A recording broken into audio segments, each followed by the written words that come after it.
حضرت ابو ہریرہ سے کہنے لگے نبی کریم علیہ السلام کی خدمت میں عرض کرنا کہ میں خود آؤں گا۔ حضرت ابو ہریرہ نے آ کے عرض کی یا رسول اللہ صلی اللہ تعالی علیہ وسلم، حضور وہ کہتے تھے میں خود آؤں گا۔ تو کہتے ہیں محبوب نے ٹھنڈی سانس لی، فرمایا اسے کہا تھا کہ تیرے لیے مال بہتر نہیں، اب ہلاک ہو گیا، ہائے افسوس ہلاک ہو گیا۔ ان کو بھی تھوڑی دیر کے بعد احساس ہوا کہ یہ میں نے کیا کیا، نبی پاک کو ہی کہہ دیا نہیں ہے، حضور کو کہہ دیا بعد میں آؤں گا۔ اب دوڑے آئے، عرض کی حضور میں سارا کچھ لے کے آیا ہوں، قبول کر لیں۔ محبوب نے فرمایا گویا بلال حبشی کی خشک کھجور بھی قبول ہے، اور صہیب رومی ایک اٹی بان کی لائے تو وہ بھی قبول ہے، اور عمار بن یاسر اور مصعب بن عمیر اگر 2 دینار دے جائیں اور کوئی پرانا جوڑا کسی سپاہی کے لیے چھوڑ جائے تو وہ بھی قبول ہے، لیکن تو اپنا لاکھوں لے کے چلا جا، تیرا کوئی نہیں قبول، معاف کر دیں۔ فرمایا جا معاف کیا، پر پیسے لے کے نہ آنا۔ اگلے سال پھر آئے، بندے ہوئے ہاتھ ہے، محبوبہ میں دولت کا کیا کروں، آگ لگانی ہے، قبول کر لیں۔ فرمایا تو لے جا، تیرا نہیں قبول، گرا جو ان کی نگاہ سے وہ سنبھل نہیں سکتا۔ حضور نے وصال ظاہری کیا تو جناب صدیق اکبر کے پاس آئے، لاکھوں کا مال، ابو بکر قبول کر لو۔ تو جناب صدیق اکبر کہنے لگے اس کا کر لوں جس کا نبی نے نہیں کیا، چل جا کوئی نہیں چاہیے۔ حضرت عمر کے زمانے میں قحط پڑ گیا، بارشیں نہیں ہوتی، غلہ نہیں ملتا، حالات خراب ہے، مالی طور پہ بحران آ گیا، غربتیں، مجبوریاں، تکلیفیں، آ کے روئے عمر میرا قبول کر لو، مجھے معافی تو مل گئی تھی نا۔ فرمایا معافی اپنی جگہ پہ، پر جس کا مصطفیٰ نے قبول نہیں کیا۔ بہت سارے لوگوں کو پتہ ہی نہیں کہ ان کا قبول ہی نہیں ہوا، اور وہ الجھے ہوئے، انہیں خبر ہی نہیں کہ اصل بات کیا ہے۔ فرمایا جس کا مصطفیٰ کریم نے قبول نہیں کیا، اب ہیرے اور جواہرات بھی لے کے آئے تو بھوکے مریں گے، پر اس کا قبول، اس بات پہ راضی رہو جس حال میں اللہ نے رکھا ہوا ہے، اس حال میں راضی رہو۔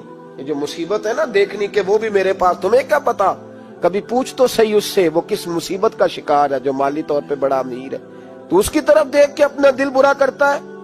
بس جس حال میں رب نے رکھا ہے اس حال میں رہ۔ حضرت عثمان غنی کے زمانے میں تو وہ وصال کر گئے، لیکن بھائی تو جس حال میں تیرا رب تجھے رکھتا ہے اس حال میں رہ، تیری مالی پریشانیاں ختم ہو جائیں گی۔ امام شافعی فرماتے ہیں جن گھروں میں لوگ فجر کی نماز کے وقت سوئے ہوتے ہیں ان گھروں میں رزق نہیں آتا۔ آپ فرماتے ہیں فجر کا وقت اللہ کے دینے کا وقت ہے، اس وقت اللہ بانٹتا ہے۔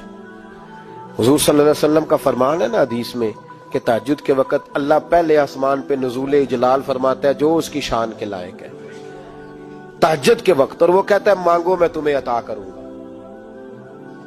لینے کی باری آئے تو بندہ سمیٹ سماٹ کے اندر گھس جائے۔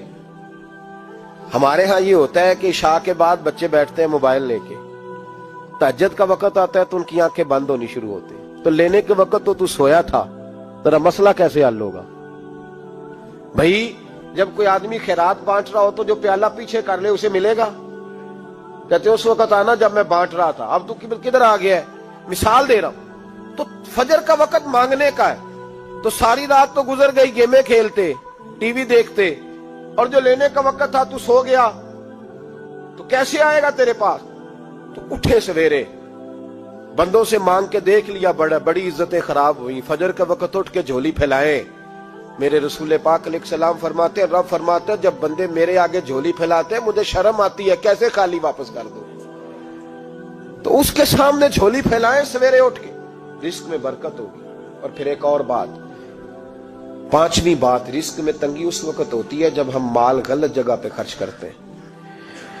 اللہ مال دیتا ہے اپنے فضل سے، اور جب ہم اسے ضائع کریں، مثال دیتا ہوں، میرے پاس ایک شخص نے آ کے کہا حضرت جی بچی کی شادی ہے، یا میرا گھر میں کوئی بیمار ہے، یا بڑی آزمائش ہے، 10,000 کی ضرورت ہے، میں نے تھما دیا اس کو، پھر مجھے بعد میں پتا چلا کہ اوہو وہ تو عیاشی کر رہا ہے پیسوں سے، وہ تو چلا گیا کہیں گھومنے اور فلاں ہوٹل میں، مہنگے ہوٹل میں بیٹھ کے کھانا کھا لیا، تو میرے دل پہ کیا گزرے گی اس شخص کے بارے میں؟ بلا مثال و بلا تشبیہ سمجھانے کے لیے اللہ نے مال دیا فضل سے، اور اگر عیاشیوں میں لگا دیا۔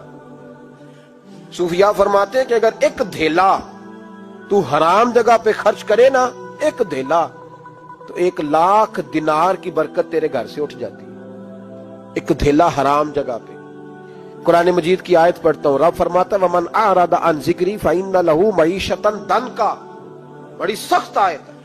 وَمَنْ أَعْرَضَ عَنْ ذِكْرِي، فرمایا جب تم میرے تذکرے سے، میرے ذکر سے منہ پھیر لیتا ہے، فَإِنَّ لَهُ مَعِيشَةً ضَنْكًا، تو میں تیری معیشت کو، تیرے رزق کو تنگ کر دیتا ہوں، تو تیری زندگانی تنگ ہوتی، اور جس کی زندگی اللہ تنگ کرے اس کی کوئی کھول سکتا ہے؟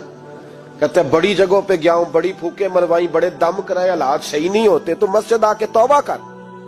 وہ کہہ رہا فَإِنَّ لَهُ مَعِيشَةً ضَنْكًا، اعلان ہے قرآن پاک کا کہ جب تو میرے ذکر سے منہ پھیرے گا، روٹی میری کھائے اور پیسے لے کے عیاشی کرے، مسجد آئی نہ۔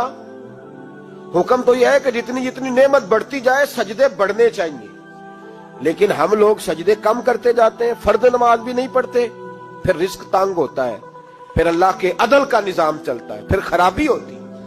اس لیے یاد رکھیں قرآن مجید نے حکم دے دیا کہ اگر چاہتے ہو کہ رزق میں برکت ہو تو پھر رزق دینے والے کے آگے جھک جاؤ۔